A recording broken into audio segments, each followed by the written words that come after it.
for the furtherance of his business. If he'd seen the moral need for every prince to be also a warrior, he wouldn't have given the quarry any chance whatsoever. The hunt would have been an empty ritual with only one possible end: the triumph of Orenthal and the death of his prey. Now, the security system, which always knows Hollister's location in this 46,000-square-foot residence, speaks in a soft, feminine voice. Thomas Buckle has arrived in the library. Thomas Buckle is a houseguest from L.A., the sole passenger on Hollister's Gulfstream 5. He landed 2 hours earlier, at 11 o'clock this morning, on Crystal Creek's 6,000-foot airstrip, was driven 1.6 miles from the hangar to the main house in a Rolls-Royce Phantom, and settled in a guest suite on the main floor. He will most likely be dead by dawn.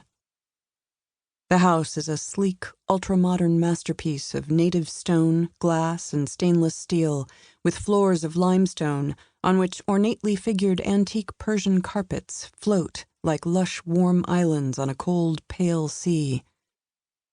The library contains 25,000 volumes that Hollister inherited from his father.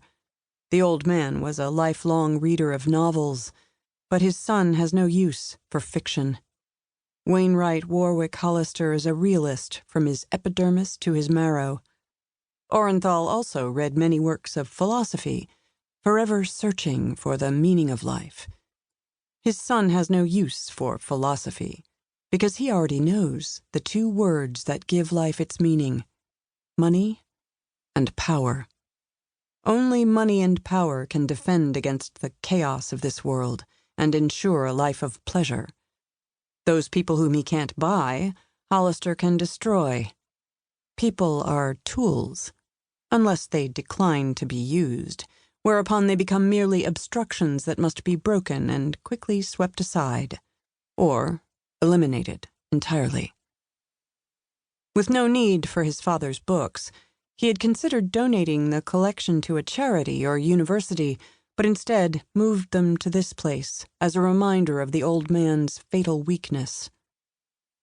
Now, at 1 o'clock, as Hollister enters the library, Thomas Buckle turns from the shelves and says, "What a magnificent collection!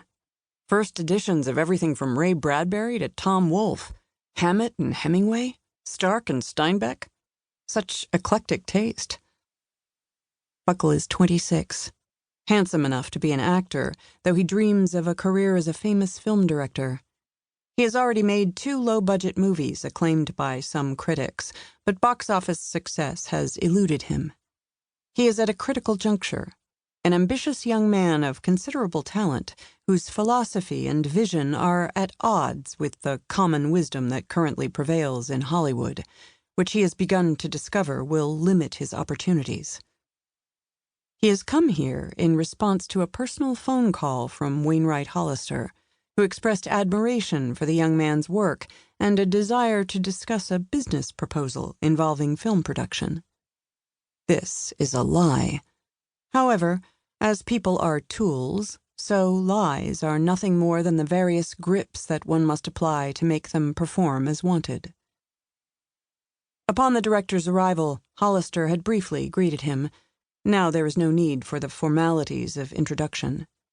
A smile is all he requires when he says, "Perhaps you would like to select one of these novels that's never been filmed and make it our first project together." Although he is the least sentimental of men, and although he has no capacity for the more tender emotions, Wainwright Hollister is graced with a broad, almost supernaturally pleasant face that can produce a smile with as many charming permutations as that of any courtesan in history, and he can use it to bewitch both women and men. They see compassion, when in fact he regards them with icy contempt, see mercy when they should see cruelty, see humility when he views them with condescension. He is universally thought to be a most amiable man with a singular capacity for friendship, though in his heart he views everyone as a stranger, too unknowable ever to be a friend. He uses his supple, glorious smile as if it were a farmer's seeding machine, planting kernels.